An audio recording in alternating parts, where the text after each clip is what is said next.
Broadcasting live from the Business RadioX studios in Atlanta, Georgia, it's time for Atlanta Business Radio, spotlighting the city's best businesses and the people who lead them. Lee Cantor here, another episode of Atlanta Business Radio, and this is going to be a fun one. I got with me Lily Collins with the Daily Pilates. Welcome, Lily. Hi, thanks for having me. Well, tell us a little bit about the Daily Pilates. How you serving folks? So we offer Pilates Mat, Pilates Reformer, and some cardio HIIT classes. We have a location on the west side and a location in Inman Park. Now, how'd you get into the Pilates business? So I actually went to school for kinesiology exercise science. So I started out personal training and then got certified in Pilates and have kind of just expanded ever since then. So kind of started with like a small private studio and then expanded into the west side and then Inman Park. Now, when you were doing your studies, what attracted you to Pilates? So I initially wanted to go to school for physical therapy, and that involved getting a doctorate, going back to school for 3 years. And I started working for a woman who used Pilates as physical therapy, and that really interests me. I loved it. It felt amazing, and I decided that route would be a lot easier and more fun than going back to school for 3 years. So that's how that happened. Now, Pilates, though, got its start in dance. Is that right? Kind of. So Joseph Pilates started actually for people in the war who were stuck in bed, and he wanted to create movement for them that they could do while, being isolated in these beds. So that's initially how it got started. And then he moved to New York, and that's when all the dancers kind of flocked to him because it was all about lengthening and stretching, and that's what they needed. Now, for someone who's never done Pilates, is this something that a beginner can quickly do some of the exercises, or do you need a professional to really help you? Pilates definitely need a professional, I think, to kind of really get it right. It's one of those movements that you can start at any level, but it's going to get harder and better the more you do it, because you start to learn how to breathe correctly, how to move correctly, and it really just gets better and better. And I always say harder and harder, honestly, because you learn to engage more muscles and where to let go. So now in your business, you have 2 locations. How are you handling this crisis where there's social distancing and things like that? Right. So I closed my doors on March 16th. That was a Monday, just because we knew it was best to just go ahead and get ahead of it. So before we even closed, I started making some online videos just to prepare. And unfortunately, we did need that. So we've set up an online on-demand studio on Vimeo. So you can go to the site and purchase videos like Pilates Mat, Pilates Stretch, cardio Pilates. So there's a lot of different options for people that they can do from home with pretty much like no equipment. And then do you see this as kind of a permanent pivot in your business to move and leverage more online? Or when this crisis is over, you'll go back to your studios and then just go back to business as it was? Yeah, I've actually talked with a lot of different Pilates studio owners throughout the country, and we've kind of been brainstorming on, the pros and cons of all this. And I think that, online stuff definitely takes up a lot of time and energy, and you don't really see financially it's the biggest benefit from it, but it is fun. And it does give clients something else they can do on their own when they can't make it into the studio. So I think it's something that I'll continue to offer. But I think the majority of us really want to get back into the studio. And there's things in the studio that you can't do at your home, right? Correct. Yeah. So we use Pilates Reformer. So it's a big piece of equipment that you can really only get in the studio unless you have one at home. Now, for people who are interested in taking your classes, is there a sample class they can try, or they have to start paying right at the beginning? So we have a little trailer that kind of shows some of the exercises that might be included in the videos. That'll kind of give you an idea of how the class goes and what kind of movement to expect.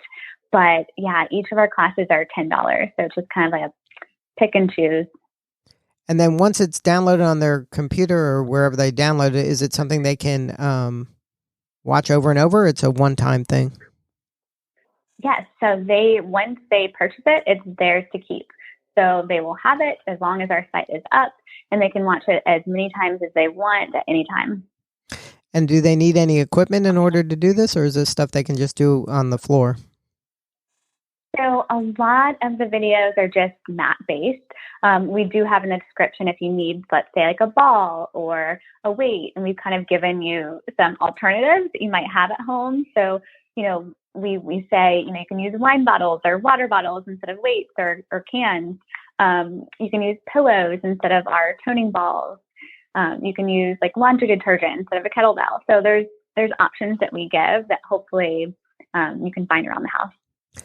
Now, I've always been curious about Pilates and yoga to some extent as well, but I'm not very flexible and it's hard for me to stretch. Is there modifications that can get kind of a true beginner at least going a little bit without hurting themselves? Absolutely.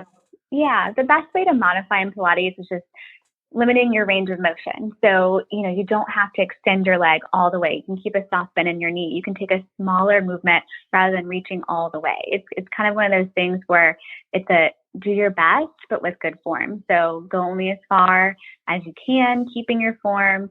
The biggest thing we want to see is that you're connecting your breath to your body. You're moving with intention and you're staying focused. Now, when you say kind of matching your breath to your body, what does that mean, and what does that look like for someone? Yeah, so every inhale and exhale is going to be purposeful with Pilates movements. So we tell you when to breathe, when to inhale, when to exhale, because this helps to contract our abdominal muscles. That's why Pilates is kind of known as like a core workout, because every movement we do involves core, involves breath.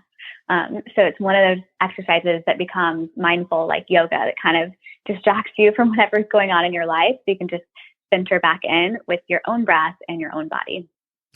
So now part of the daily, though, is also a high-intensity interval training. Is that accurate? Yeah. So at our West Side studio, we also have a space for our cardio HIIT classes. So we do Pilates in these classes, but we'll kind of add like a cardio HIIT component as well. So, for example, cardio Pilates, it starts out with, 4 or 5 HIIT exercises. So like jumping jacks, burpees. And then you do that for a certain amount of time on, certain amount of time off. And then after you go through all that, it's about 30 minutes, you move on to the mat portion. So Pilates Mat. So you get a little bit of both. And that's what makes your classes a little different? Yeah, exactly. So that's kind of something that we brought to Atlanta that wasn't here yet. So it was kind of an exciting little addition. Now, for the person who is starting out or even a veteran, how quickly do they kind of start seeing results when they incorporate Pilates as part of their fitness routine? I mean, for me, it happened within a month. For all my clients, that's what they tell me as well. It's definitely something that you'll see more and more as you stick with it, but definitely after a month, you're going to feel and you're going to see a difference in your body, not only physically, but also mentally. Like we help people to kind of notice some of the unnecessary like movements they do in their body that create tension. So, I see people a lot start classes where their shoulders are up to their ears and they're like, oh, I have such a hard time, keeping them relaxed. And by the end of the month, they come in and their shoulders are just so far away from their ears. Like they just look so much more like at ease. And it's kind of incredible to watch. Now, I would imagine prior to this crisis, a lot of people were at work and they're hunched over a computer. But now during the crisis, they're like on their couch. So they have different posture problems than they had previously. They're probably still problems, but they're just different. Any kind of suggestions for a person that maybe isn't ready to commit to a formal Pilates program, but just from a posture standpoint on sitting, anything that they should be doing? Yeah, I think it's all about mindfulness and just kind of being aware, checking in, every 15 minutes or so, like noticing how you're sitting and just kind of thinking, okay, is this best for my body? Maybe take a break, walk around, maybe take a second to kind of regroup, sit up taller, keep the shoulders back, open the collarbone, and just find your breath again and make sure that you're not, holding any tension where it's not necessary. Now, breathing, you mentioned breath a lot. do people know how to breathe, or do you find you have to kind of educate them on what a deep breath really is? They might think they are taking deep breaths, but maybe they're taking shallow breaths. Right. We actually, in Pilates, we use what we call lateral breathing. So expanding the ribs out to the side on the inhale, and then exhaling, closing the ribs down and in. So this is going to be expanding the rib cage, getting a little more air, but then also try not to create like tension in the like abdomen and the chest. So think about opening the ribs and then exhaling the air out. So not only are we connecting to our core, but hopefully kind of, slowing things down and just calming the body. Now, should we be breathing like that for every breath, or this is just something you do when you're exercising? Just Pilates, yeah. Normal breathing whenever. I know some clients like to kind of practice it like when they're in their car or they're seated at their desk, because it does take a second to kind of understand. Some people have a hard time even moving their rib cage. It's just a new way of connecting to your body, but it's definitely beneficial. So now, if somebody wanted to learn more about the studio and the classes, is there a website? Yes. So our website is www.doitonthedaily.com. So that's our studio website. There you can see on our homepage a link to a discount on our reformer classes, but then also the link to our on-demand online studio. So it's going to be on Vimeo, and it's just vimeo.com/on-demand/the Daily Pilates. And then they can find that on the website as well, right? Yes, correct. There's a link on our homepage to it as well. Well, good stuff, Lily. Congratulations on all your success, and great job kind of doing what you got to do to just kind of deal with this crisis. Thanks. I know. We're just trying to keep going, keep moving, and just stay strong. That's good advice for everybody. And again, the website is doitonthedaily.com. That was Lily Collins. Thank you again for sharing your story. Thanks for having me. All right. This is Lee Cantor. We will see you all next time on Atlanta Business Radio.